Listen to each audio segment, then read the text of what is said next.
1 Crônicas, capítulo 24. O ofício destes no seu ministério era entrar na casa do Senhor, segundo a maneira estabelecida por Arão, seu pai, como o Senhor, Deus de Israel, lhe ordenara. Versículo 19. Sem dúvida, o ofício sacerdotal era o de maior responsabilidade dentro da nação eleita. Como principais líderes religiosos de Israel, cabia aos sacerdotes a missão de fortalecer a espiritualidade do povo, ensinando-o a guardar todas as palavras da lei. Dando continuidade aos últimos atos de Davi, este cuidou de dividir os sacerdotes, segundo seus deveres no seu ministério, de forma justa e ordenada. Não se sabe que tipo de método foi utilizado, mas sendo escolhidas as famílias por sorte, Davi promoveu uma espécie de comissão de nomeação harmônica e prática. Como as famílias que descendiam de Itamar estavam em menor número, metade do número das famílias de Eleazar, o procedimento utilizado por Davi também promoveu a igualdade entre todos, 24 dos cabeças das famílias dos sacerdotes. O ofício destes no seu ministério era entrar na casa do Senhor, segundo a maneira estabelecida por Arão seu pai, como o Senhor Deus de Israel lhe ordenara. Tanto os príncipes do santuário, como os príncipes de Deus, sacerdotes e sumos sacerdotes, representavam as funções religiosas da mais elevada hierarquia. Comentário Bíblico Adventista do Sétimo Dia, volume 3, página 194. Tudo deveria seguir um padrão criterioso, e estes sacerdotes principais tinham por dever garantir isso. O próprio santuário era uma figura de Cristo e de seu ministério. Tudo ali apontava para o plano da redenção e seu objetivo salvífico. O fato de haver formas pré-estabelecidas de como tudo deveria funcionar não elimina em nada o caráter de um Deus que faz de tudo para salvar.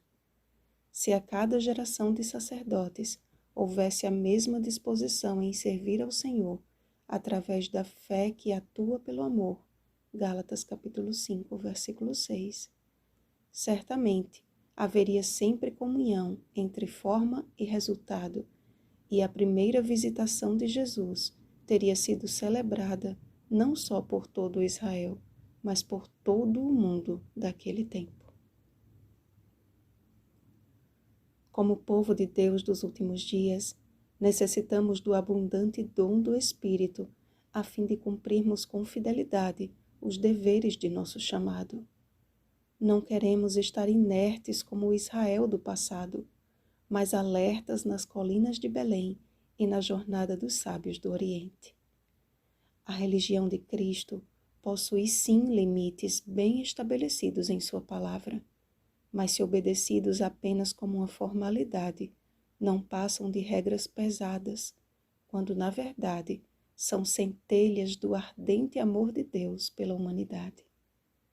Pastores e líderes hoje devem fazer brilhar ainda mais a luz do proto-evangelho e não serão menos cobrados no juízo do que os que oficiavam no santuário, pois estes deveriam anunciar a primeira vinda de Cristo e aqueles devem alertar as últimas gerações de que ele voltará.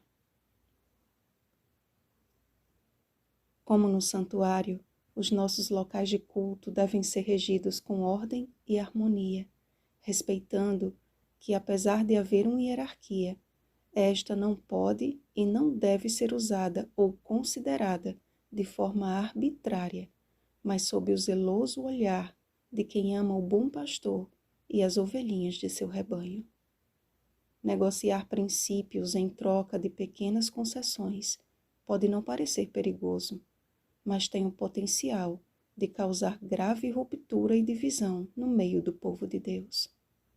Como membros do corpo de Cristo, precisamos estar bem atentos quanto a isto, orando em todo tempo no Espírito, e para isto, vigiando com toda perseverança e súplica por todos os santos.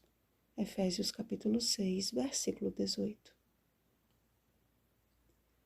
Sempre que houver risco de cometermos alguma injustiça, ou que surjam diferenças que ameacem a harmonia do corpo de Cristo, busquemos ao Senhor de todo o nosso coração, oremos, clamemos por seu auxílio, e certamente o Espírito Santo nos unirá num só pensamento.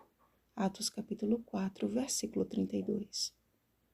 Como sacerdócio real de Deus, fomos eleitos para proclamar as virtudes daquele que nos chamou das trevas para sua maravilhosa luz. 1 Pedro capítulo 2, versículo 9. Vivamos, pois, ministros e membros da Igreja de Deus, segundo os deveres do ministério que o Senhor nos confiou, pois isto é justo e nos guiará para casa. Vigiemos e oremos. Bom dia, sacerdócio real de Deus. Oremos pelo batismo do Espírito Santo. Oremos uns pelos outros. Rosana Garcia Barros.